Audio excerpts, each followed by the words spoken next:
I know you do a lot of work with archetypes. Can you tell us a bit more about why you work with archetypes and which archetypes you use? Well, we work with archetypes because we need a way of picturing this ball of energy that we're born with. We need a way to imagine the whole of human potential. Now, there are many different ways to picture this, but we like to look at it through the lens of the archetypes. Carl Jung was probably the first Western psychologist who recognized that archetypes are something we all have in common. He saw them as energies living in what he called the collective unconscious.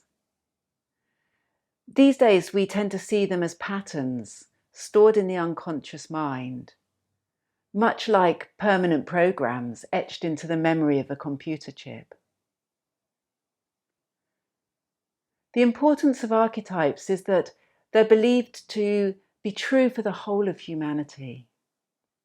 And in this way, the archetypes give us a way of representing this whole and full and complete ball of human potential.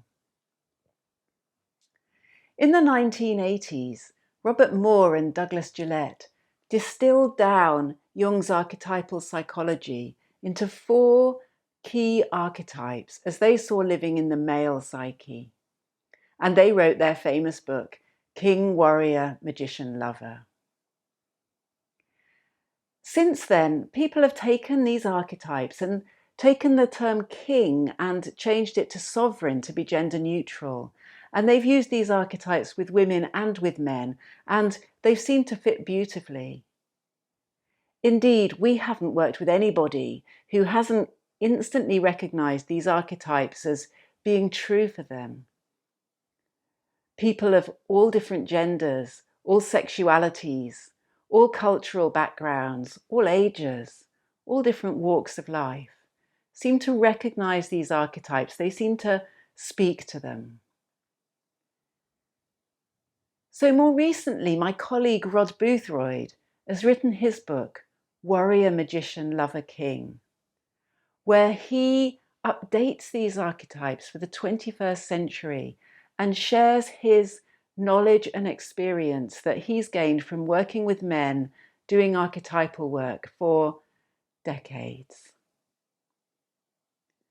So when Rod and I came to devise our Healing the Shadow training, we took the decision to update the names of the archetypes to make them accessible to as wide a range of people as possible, so that they didn't have any cultural associations or historical associations.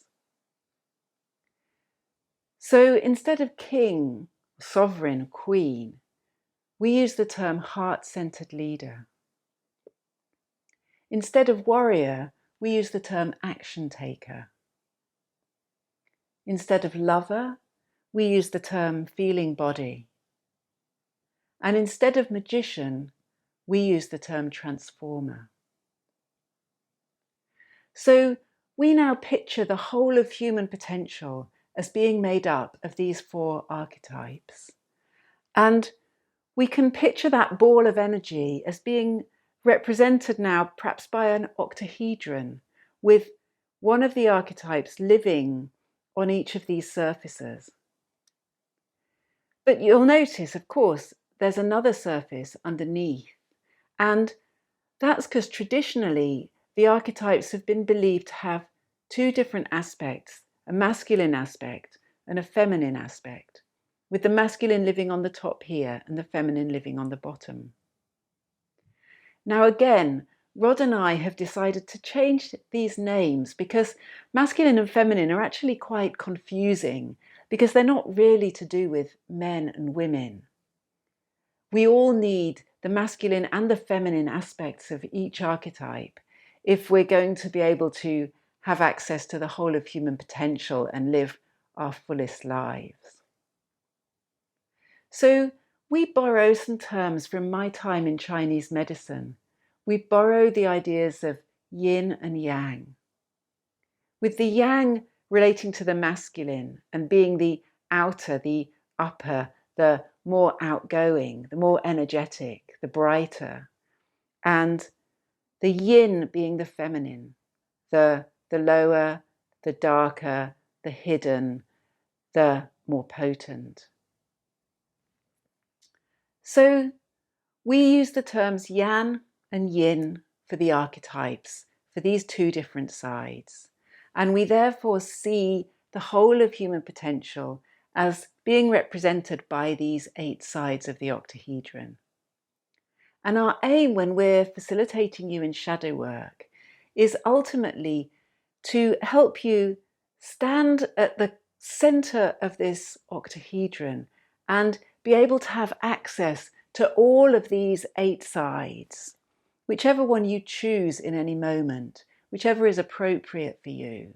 So you have comfortable and easy access to all this potential of humanity. And you can consciously choose what you want to express in any moment without any of your shadows driving you from the background. So in the next 4 videos, I'm going to describe each of these archetypes in detail. The heart-centered leader, the action taker, the feeling body, and the transformer. First of all, I'll give you a description of what that archetype looks like in its fullness and everything it has to offer. I'll describe the yang and the yin aspects of that archetype. I'll then go on to talk to you about the key emotion for that archetype. It's as if for each archetype there's an emotion that unlocks the door and gives us access to everything that that archetype has to offer us. I'll then go on to talk about the animal instinct that lies in that archetype. The animal instincts, we believe, are what originally drove the creation of these archetypes. They're the seeds that they developed from. I'll then go on to talk about the conversational pattern that lies in that archetype, a way of talking that this archetype is particularly strong in. And if we're wounded in that archetype, we may find it very hard to converse in this way. I'll then talk about the wounding message, the way that this archetype can get wounded in us and go into shadow during our childhood. And I'll talk about the shadows that lie there. For each shadow, there's an inflated shadow and a deflated shadow, which are really 2 sides of the same coin, a different way of expressing this wound. And finally, I'll talk to you about the healing message for that archetype. The message that we need to hear if we're going to heal that side of ourselves.